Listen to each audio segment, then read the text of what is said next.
ఉన్న బంగారాన్ని విడిపించి ఆ రోజు ఆన్లైన్ రేటుకే మేము కొంటాం. Sharma gold company.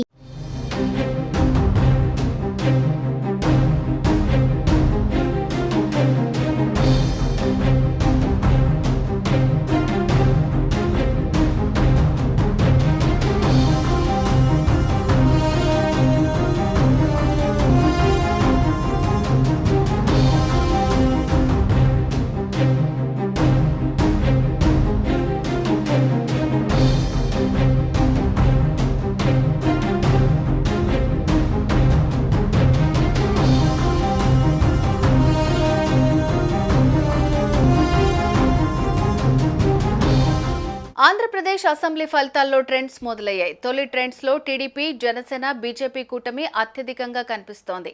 8 MP, 50 MLA స్థానాల్లో కూటమి అభ్యర్థులు ముందంజలో ఉన్నారు. వైసీపీ 10 స్థానాల్లో లీడ్లో ఉంది. కొన్ని నియోజకవర్గాల్లో హోరాహోరీగా ఓట్లు కనిపిస్తున్నాయి. టీడీపీ బలంగా చెప్పుకున్న నియోజకవర్గాల్లో కూటమి అభ్యర్థులకు అత్యధికత కొనసాగుతోంది. పిఠాపురంలో పవన్ ఆధిక్యత కొనసాగుతోంది. రాజమండ్రి, నంద్యాల, నర్సారావుపేట, విజయవాడ పార్లమెంటు స్థానాల్లో టీడీపీ కూటమి అభ్యర్థులు లీడ్లో ఉన్నారు. కావలిలో వైసీపీ, కోవూరులో టీడీపీ అభ్యర్థులు లీడ్లో ఉన్నారు. జగ్గంపేటలో టీడీపీ అభ్యర్థి జ్యోతుల నెహ్రూ ముందంజలో కనిపిస్తున్నారు. నర్సారావుపేటలో టీడీపీ అభ్యర్థి లావు శ్రీకృష్ణదేవరాయలు 509 ఓట్ల ఆధిక్యంలో ఉన్నారు. నెల్లూరులో వేమిరెడ్డి ప్రభాకర్ రెడ్డి లీడ్ కొనసాగుతోంది.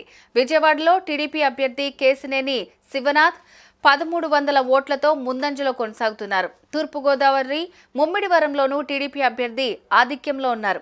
అమలాపురం అసెంబ్లీ స్థానంలో టీడీపీ అభ్యర్థి లీడ్లో కొనసాగుతున్నారు. పిఠాపురంలో పవన్ 5000 ఓట్ల ఆధిక్యంలోకి వచ్చారు. అదేవిధంగా గుంటూరు పార్లమెంటు స్థానంలో పెమ్మసాని చంద్రశేఖర్ లీడ్లో ఉన్నారు. కోవూరులో తొలి రౌండ్లో ప్రశాంతిరెడ్డి వెనకంజలో ఉండగా రెండో రౌండ్ సమయానికి ఆధిక్యతలో ఉన్నారు. అయితే పోస్టల్ బ్యాలెట్తో పాటుగా కలిసి కౌంటింగ్ కొనసాగుతున్న వేళ హోరాహోరీగా ట్రెండ్స్ కనిపిస్తున్నాయి. సుమన్ టీవీలో మీ పర్సనల్ అండ్ బిజినెస్ ప్రమోషన్స్ కోసం కింది నెంబర్కి కాంటాక్ట్ చేయండి.